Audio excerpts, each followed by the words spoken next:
ये 8 लक्षण प्रकट होने लगते हैं जिसके ऊपर प्रभु की कृपा होती है। हमारे ऊपर प्रभु की कृपा है, ये हम कैसे पहचाने? तो ये 8 लक्षण प्रकट होने लगते हैं जिस पर हरिजू की प्रियाजू की कृपा है। पहला, घोर अपराध करने वाले के प्रति भी दया की भावना, शांति पहला लक्षण है। भाव में भी पहले शांत भाव है। हमारे ऊपर श्री हरिजू की कृपा है, इसकी पहचान ये 8 लक्षण। पहला, शांति, अर्थात घोर अपराधी के प्रति भी गुस्सा ना क्षमा करना, ये हरि की कृपा का लक्षण है।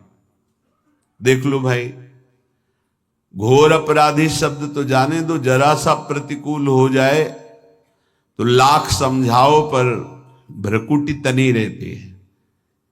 ईर्ष्या, द्वेष, मात्सर्य, द्रोह, ये उपासक के हृदय की विषय नहीं, ये तो गंदे विषयी पुरुषों के हृदय के लक्षण हैं। जहां ईर्ष्या है, मात्सर्य है, द्वेष है, द्रोह है, ये कुमति के लक्षण है, ये सुमति के लक्षण नहीं, ये हरि कृपा पात्र के लक्षण नहीं। आपसे जो अपराध कर रहा है, द्रोह कर रहा है, आपका क्षमा बल ये हरि प्रसाद से होता है। शांति, क्षमा बल, शांति, सह गया, क्या करूं, सहना ही पड़ेगा क्योंकि भगवत मार्ग में वो ऐसा नहीं होता। शांति, बुरा ही नहीं लगा, हरि कृपा पात्र को बुरा ही नहीं लगा। उमा संत के यही बड़ाई, मंद करत जो करे भलाई, ये सीधा शांति की व्याख्या है। अपने यहां मंगल गान में, करत जे अनसहन निंदक तिनहु पे अनुग्रह कियो, यह है हरि कृपा, यह है आचार्य कृपा, गुरु कृपा। अपराधी पर भी क्षमा का भाव होना, भला ऐसा है? अपराधी पर भी क्षमा का भाव होना, ये हरि कृपा पात्र में ही होगा, अन्य में नहीं। तो अगर अपने हृदय में ऐसा लगे कि ऐसा नहीं है तो हरिजू से प्रार्थना करनी चाहिए कि कृपा करो, मेरे में सामर्थ्य आवे। दूसरा, अनुसूया, वो किसी भी के प्रति कभी भी कोई दोष दर्शन ही नहीं करेगा। दोष कथन, दोष श्रवण की तो बात जाने दो। अनुसूया, दूसरों के गुणों में दोष ढूंढना, ये नहीं होता। हरि कृपा पात्र में ये नहीं होता। ये सब भजन के नाश करने वाले, जैसे पहला अपराधी पर क्रोध कर देना, तो माया ने भेजा इसीलिए था कि तुम्हारे साथ व्यवहार ऐसा करे कि तुम क्रोध करो, क्रोध करोगे तुम्हारी ऊर्जा शक्ति नष्ट हो जाएगी, अध्यात्म में जो चलने की थी, और कहीं तुमने संकल्प कर लिया तो भजन शक्ति नष्ट हो जाएगी। तो अगर भजन बल है तो गया, जरूर उसको दंड मिलेगा, पक्का मिलेगा, 100% मिलेगा, लेकिन आप खाली हो गए। ना भजन करने की वृत्ति रहेगी और ना भजन रहेगा, दोनों बात। अनुसूया, किसी के सद्गुणों में दोष देखना, गुणों में दोष ढूंढना, ये हरि कृपा पात्र में नहीं होता। ये बहुत मंगलमयी बातें हैं जिससे हमारा भजन मार्ग पुष्ट होता है। तीसरा, वो बाहर से और भीतर से पवित्र रहता है, हरि कृपा पात्र। शौचाचार का ज्ञान होना चाहिए, वस्त्र आपके पवित्र होने चाहिए, ये बाहरी जल रज आदि के द्वारा बाहरी पवित्रता, और निष्कपटता, निश्चलता, सत्य भाव, ये अंदर की पवित्रता है। अगर कपट है, छल है, असत्य है तो हृदय मलिन रहता है। भीतर और बाहर से पवित्र रहना, इसमें खास बात क्या है? भीतर और बाहर से पवित्र रहने में, भीतर और बाहर से सदैव पवित्र कौन रह सकता है? तो बोले जो पुंडरीकाक्ष भगवान श्री हरि का, प्रियाजू का स्मरण करता रहता है, शवायाभ्यंतर शुचि, वो बाह्य और अभ्यंतर दोनों से पावन रहता है। तीसरी जो कृपा का लक्षण है, अर्थात वो सदैव भगवत चिंतन परायण, शौचाचार का पालन करने वाला, बाहर और भीतर से हरि कृपा पात्र पवित्र रहता है। लघु शंका में जल पात्र में रखा जाता है, जनेंद्रिय को पवित्र किया जाता है, फिर हाथ रज से धो के, फिर कुल्ला करके, आचमन करके, पैर धोकर, ऐसे पवित्र आचरण, ऐसे पशुवत व्यवहार ठीक नहीं। कुछ लोग ऐसी गलती करते हैं कि जिसमें शौच हुआ जाता है उसी में बैठकर लघु शंका करते, तो सारे वस्त्र, पूरा शरीर अपवित्र हो गया आपका। अब तो अटैच बाथरूम की व्यवस्था माया ने कर दी है। हमें लगता है कि शौचालय अलग होना चाहिए और स्नान गृह अलग होना चाहिए, थोड़ा ही चाहे भेद हो, अंतराय होना चाहिए पवित्रता के लिए। अब ये शौचालय है, यही स्नान करना है, यही लघु शंका करनी है, तो पवित्रता का निर्वाह नहीं हो पाता। यदि जिस उस जगह आप शौच करते हैं, जो बैठकर उसी पे बैठ के लघु शंका करते हैं, तो आपको पूरा वस्त्र सहित स्नान करना चाहिए पवित्रता के, तभी बुद्धि भ्रष्ट हो जाती है। आपको मंत्र का निरंतर चलना ये कठिन पड़ जाएगा। पवित्रता का निर्वाह करो, देह राग मिटने के बाद एक स्थिति आती है, अवधूत स्थिति, उसमें फिर शरीर की पवित्रता का कोई संबंध नहीं रह जाता। पर अभी तो संबंध है ना देह भाव से, तो बहुत होश से लघु शंका ऐसे करें कि आपके पैरों में, वस्त्रों में छिट्टी ना पड़े, पवित्र रहें।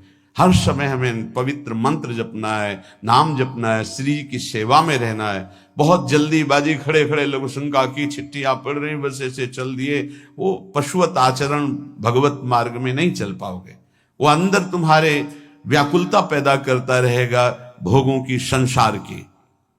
शौचाचार का बहुत बड़ा फल है, शरीर राग छूट जाएगा, ये बात समझ लो, शरीर राग छूट जाएगा।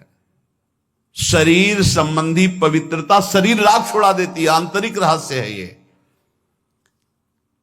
चौथा, ऐसे कार्यों का अनुष्ठान न करे जिनमें हमारा भजन छूटता है, जिनमें सत्य छूटता है, जिनमें भगवत भाव छूटता है। जैसे आपके ऊपर कृपा हुई, आप भगवत मार्ग में चल रहे हैं, अब आप ऐसे संसारिक कार्यों का अनुष्ठान कर रहे हैं जिनमें आपकी चित्तवृत्ति बिल्कुल भगवत विमुख हो रही, तो जीवन का लाभ क्या होगा? लाभ तो है भगवत स्मरण सहित। इसी की मानो टीका है, छठदम शील बिरत बहु कर्मा, निरत निरंतर सज्जन धर्मा।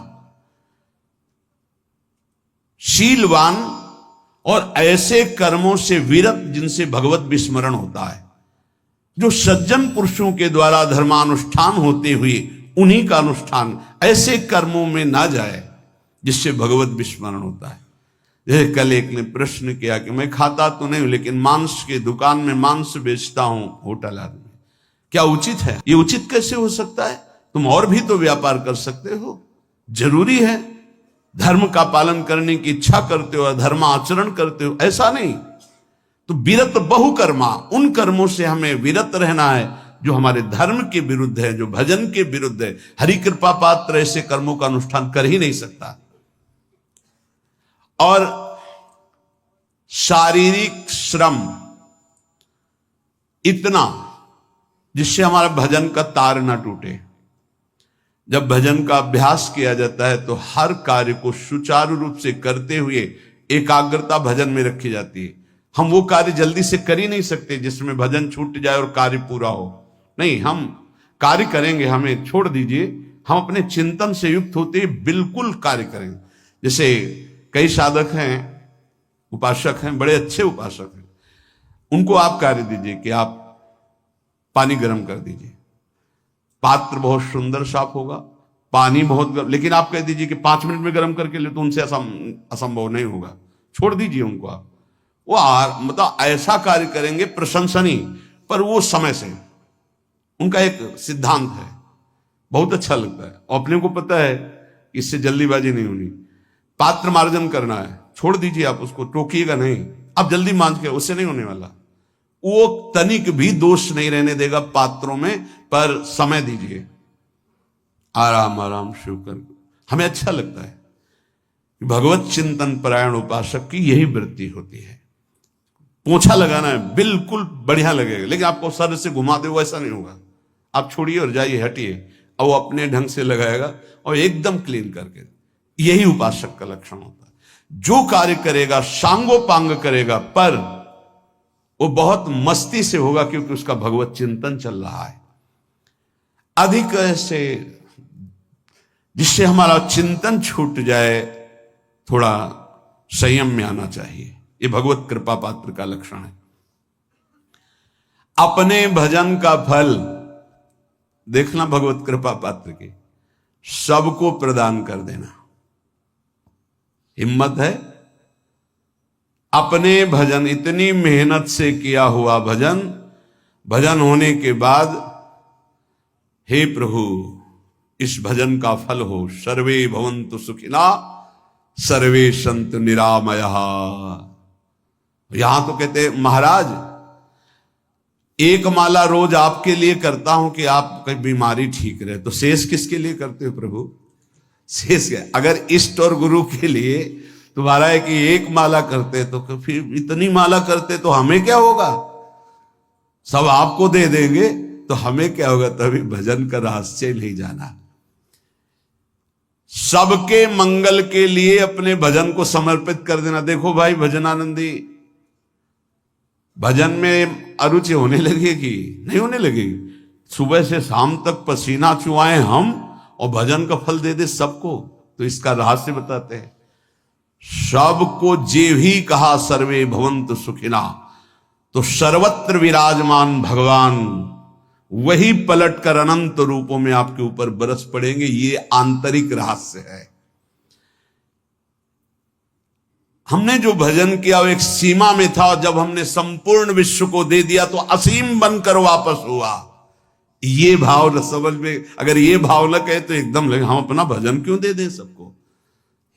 उस सर्वात्मा में विराजमान जो हमारा प्रभु है, उसी को समर्पित कर। सर्वे भवन्तु सुखिना, तो वो सब पलटकर सब जगह से वापस आया, सबका आशीर्वाद आया और वो महान बनता चला गया। ये लाभ है, आंतरिक लाभ है। अगर तुम्हारा भाव ऐसा न बनता हो तो आप प्रभु को तो अर्पित करते ही है ना, तो वही प्रभु सब में विराजमान है। ऐसा भाव करके सर्वात्म स्वरूप भगवान को हमारा भजन समर्पित है। सब रूपों में प्रभु विराजमान है। ये हरि कृपा पात्र का लक्षण चल रहा है। और छठवां, अपने भजन से अपने लिए कुछ भी ना चाहना, और दूसरों की तो बात जाने दो, दूसरों से कुछ ना चाहना ये तो ठीक है। अपने भजन से अपने लिए कुछ ना चाहना है हिम्मत। देखो ये हरि कृपा पात्र में हिम्मत होती है। अपना भजन अपने प्रयोग में ना लाना, इसका भी आंतरिक रहस्य है। अपने प्रयोग में आप शरीर को लेकर के बोलेंगे, अगर स्वरूप को लेकर तो प्रयोग की कोई वहां जरूरत ही नहीं। स्वरूप पूर्ण काम है, वहां कोई अभाव नहीं। जब आप कोई भाव अपने लिए करेंगे तो देह भाव होगा। देह भाव से किसी विषय की मांग होगी। विषय पूर्ति भजन का फल नहीं होता, भजन का फल होता विषय निवृत्ति। बहुत जोर की बात है, कैसे समझ में आए? अपने भजन का भी फल अपने लिए नहीं, दूसरों से कुछ चाह रखना तो बात ही जाने दो। भजन से भी कोई अन्य सुख की चाह नहीं हुई। क्या चाहिए? भजन ही बनता रहे, भजन का फल भजन बनता रहे, खूब निरंतर जप करते रहे। सातवां, किसी भी मान सम्मान कीर्ति पद प्रतिष्ठा के मिलने पर हृदय का असंतुष्ट हो जाना, यह हरि कृपा पात्र का लक्षण होता है। प्रणाम नमस्कार जय हो तो हृदय में असंतुष्ट हो जाना चाहिए। कोई किंचन मात्र अभिमान न उदय हो जाए। प्रभु बचाओ, ये माया की चकाचौंध से बचा लो नाथ। कौन सा अपराध बन गया कि आपकी जय की जगह यहां हमको ऐसा सुनना पड़े। जैसे एक बार महापुरुष जन कह रहे थे कि जब गुरुजन बड़ाई करने लगे सामने शिष्य की, तो उसको ग्रीवा झुका लेनी चाहिए, पश्चाताप करना चाहे कि कोई गलती हो गई, आज हमारे गुरुजी ने हमारी बड़ाई कैसे कर दी। इसका मतलब कोई दोष बन गया, कोई गलती हो गई, और प्रार्थना करना चाहे कि क्षमा कीजिएगा महाराज, अगर कोई गलती हो तो दंड दीजिएगा, लेकिन ये दंड मत दीजिएगा कि आप हमारी प्रशंसा कर रहे। भगवान, इससे बड़ा और कोई दंड नहीं हो, ऐसा महसूस होना चाहिए। सम्मानम कल्याति घोर गरलम, ये हरि कृपा पात्र का लक्षण है। नीचापमानम सुधा, नीच पुरुषों द्वारा किया हुआ अपमान अमृत के समान लगे और सम्मान विष के समान लगे। मान प्रतिष्ठा कीर्ति जिसके लिए बड़े बड़े लालायित रहते, हरि कृपा पात्र को विष की तरह चुभती है। और 8वां, किसी भी प्राणी समुदाय से संबंध ना रखते हुए सब पर दया की भावना, सब पर कृपा की भावना, सब पर करुणा मैत्री, पर किसी से ममता नहीं। ये सूत्र बहुत व्यवहार में प्रयोग करने योग्य है। सबसे करुणा और मैत्री, पर किसी से ममता नहीं। करुणा तो करी भरत जी ने, मैत्री भी की मृग से, पर ममता रहित नहीं रहे। ममता कर ली तो अगला जन्म हिरण का हो गया। ममता नहीं रखनी। निर्ममो निरहंकारा, करुणा मैत्री तो करनी है, जैसे इसमें आदेश है, गीता में जी आदेश है, अद्वेष्टा सर्वभूतान मैत्र करुणे वच, पर निर्ममो निरहंकारा, ये साधक की चतुरता है। प्राणी मात्र पर दया कृपा करुणा मैत्री, पर ममता नहीं। ममता किसी से, और यहां करुणा मैत्री ये तो गायब हो गई, केवल ममता रह गई है। अपने शरीर से ममता, शरीर संबंधियों से ममता, विषय भोगों से ममता, यही जहर है। संबंध में ये ममता ही जहर है, विचारों में अहंकार जहर है, कर्मों में ये आसक्ति जहर है। इसी जहर को मिटा दे तो जीवन मुक्त महापुरुष कर्म करते हुए, विषय सेवन करते हुए, वार्ता करते हुए, विचार करते हुए, बिल्कुल जहर रहित उसका जीवन हो गया। तो ये 8 बातें हरि कृपा पात्र में होती हैं, इनको बार बार सुनना, हृदय में धारण करना। जो भक्त होता है, हरि कृपा पात्र होता है, उसमें ये 5 बातें कभी नहीं जागृत होती, स्फुरित ही नहीं होती। पहला, किसी से ईर्ष्या, दूसरा किसी से घृणा, तीसरा किसी से भयभीत हो जाना, चौथा भजन सेवन नृत्य गायन आदि में लज्जा लगना, 5वां किसी की निंदा करना, ये नहीं होती। अब जो आगे वर्णन कर रहे हैं उसमें महापुरुषों की पहचान है। सिद्ध महापुरुष 3 प्रकार के होते हैं।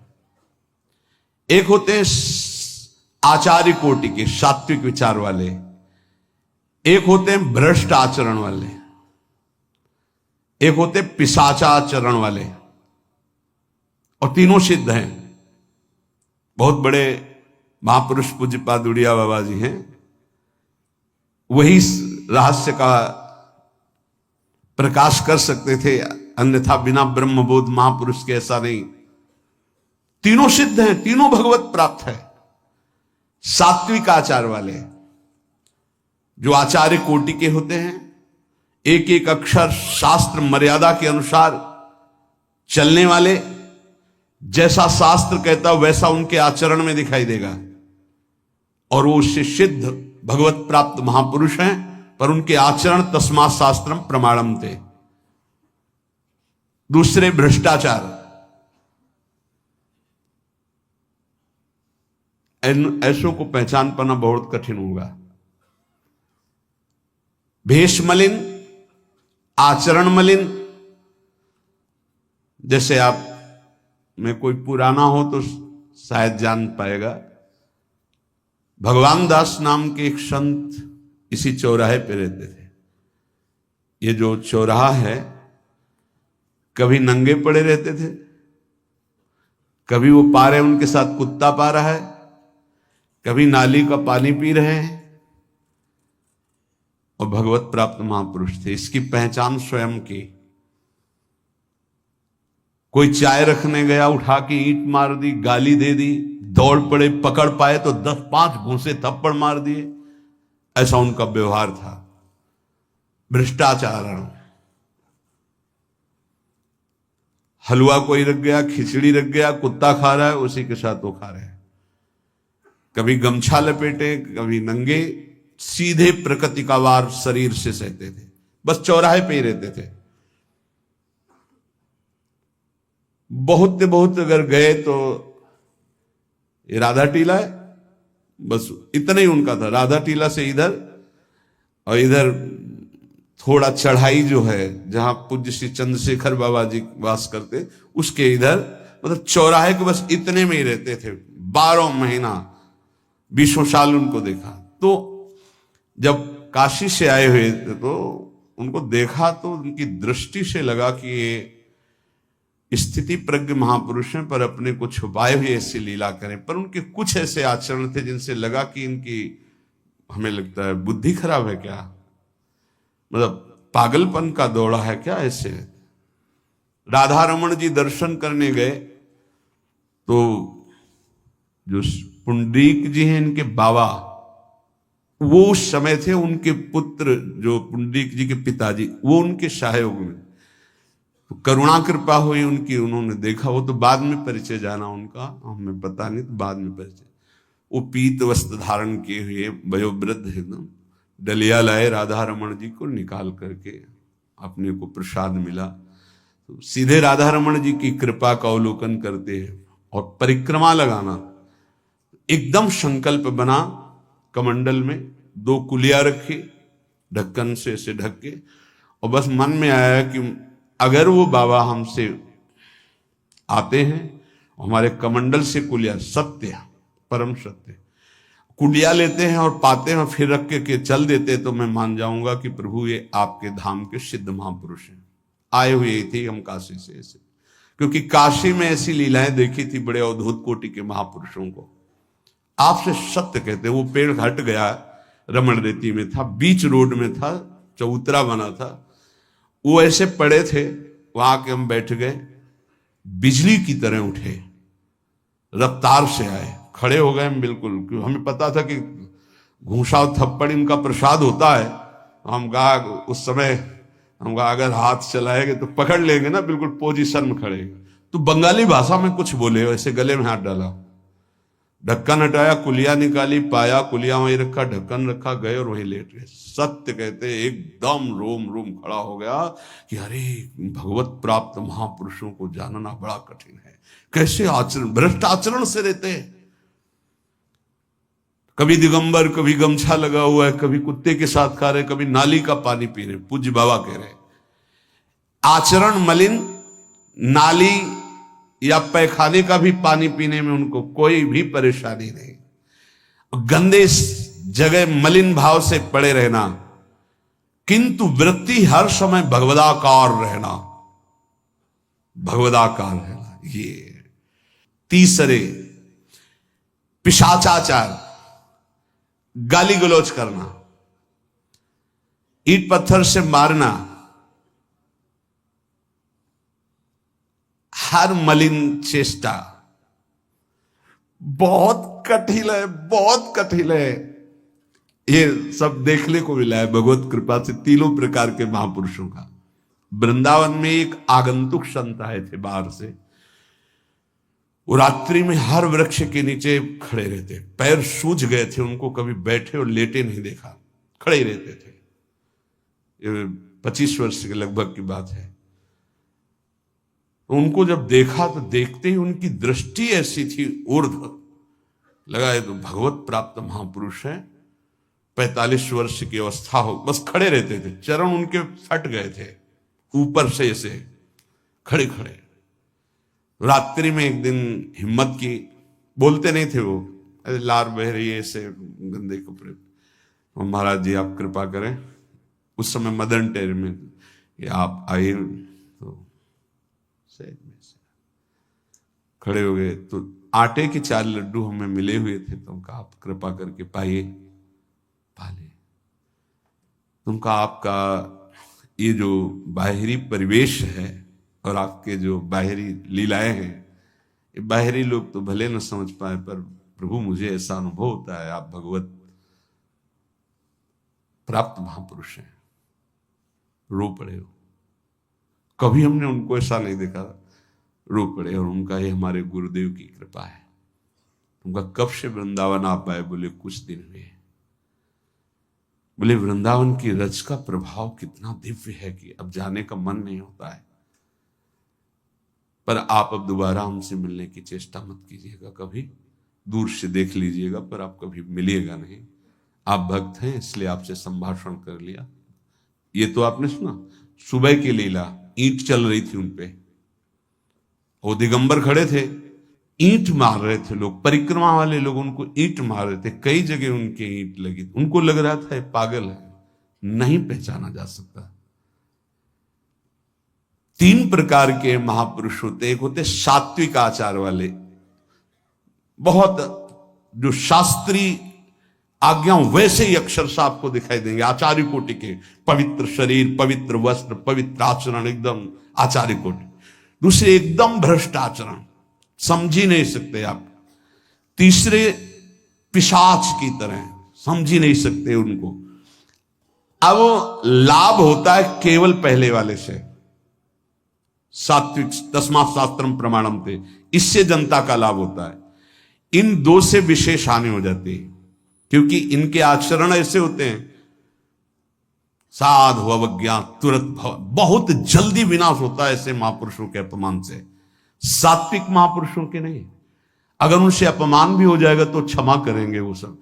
इनको न क्षमा से मतलब है, न पिटाई से मतलब है, इनकी दैवी शक्ति तुम्हारा नाश कर देगी। ऐसे से बहुत, क्योंकि इनको समझ में नहीं आएगा ना।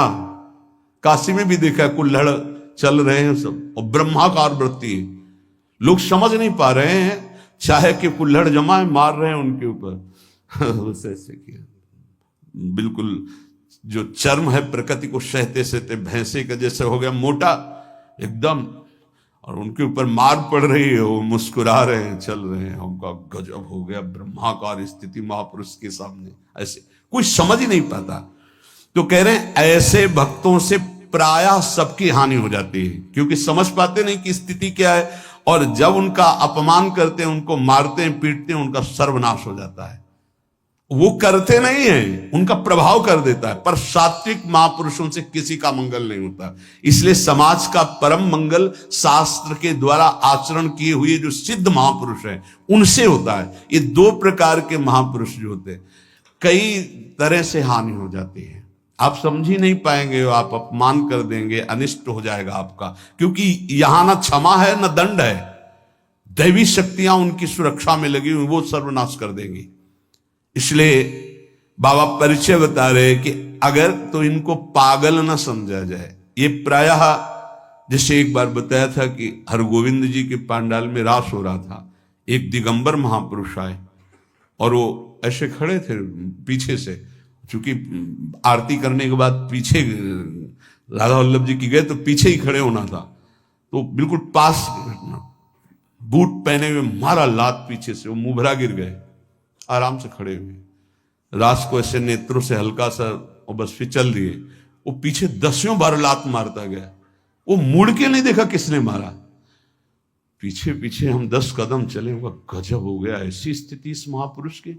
और ये बावरा जान नहीं रहा कि अपना सर्वनाश कर दिया हमने, और वो गजेंद्र की तरह मतवाले ऐसे फोगला की तरफ चल के निकले। कैसे समझोगे महापुरुषों को? बाहरी व्यवहार। अभी 10-12 वर्ष की बात है, यमुना के पार ऐसे खो करके रहते थे। दिगंबर एक महात्मा, अब है कि नहीं मुझे पता नहीं, पहले यमुना किनारे जाते थे बैठने, तो बस वो चीखते थे, राजकुमारी राजकुमार, राजकुमारी राजकुमार, यमुना पार से राजकुमारी राजकुमार। और ऐसे घास नोच नोच के जैसे गाय खाती है ऐसे खाते थे घास, और चिल्लाते क्या थे, राजकुमारी राजकुमार। किसको? प्रिया प्रीतम। राजधानी है ना, तो ऐसे वृंदावन की तरफ खड़े होते ऐसे कहते, राजकुमारी राजकुमार। कैसे कोई महापुरुषों को जाने। भगवान कृपा करें कि किसी भी महापुरुष का कभी कोई अनिष्ट हमारे द्वारा ना हो, कहीं कोई अमंगल बर्ताव ना हो जाए, इसलिए परिचय बताया। कि आप सोच सकते हैं कि ऐसे भला महापुरुष हो सकते हैं? हाँ पक्का, तीनों प्रकार के महापुरुषों के दर्शन हुए। उपासक को चाहिए कि जब कभी इन दो प्रकार के महापुरुषों का जो भ्रष्टाचरण या पिशाचाचरण, इन दोनों, तो दूर से प्रणाम करके, ना सानिध्य ना नजदीक ना चरण छूना, दूर से प्रणाम करके चल दे। इनके प्रति कभी अशुद्ध भावना भी न लावे, क्योंकि वहां क्षमा शब्द नहीं है। जैसे आग में क्षमा शब्द नहीं है, अगर आपने प्यार से भी स्पर्श किया तो दाहिका शक्ति जला देगी, और रोष से भी स्पर्श किया तो उसकी दाहिका शक्ति आपको जला देगी। सात्विक आचरण वाले महापुरुषों के द्वारा परम मंगल होता है, और वही सिद्धि प्राप्त करना उचित है।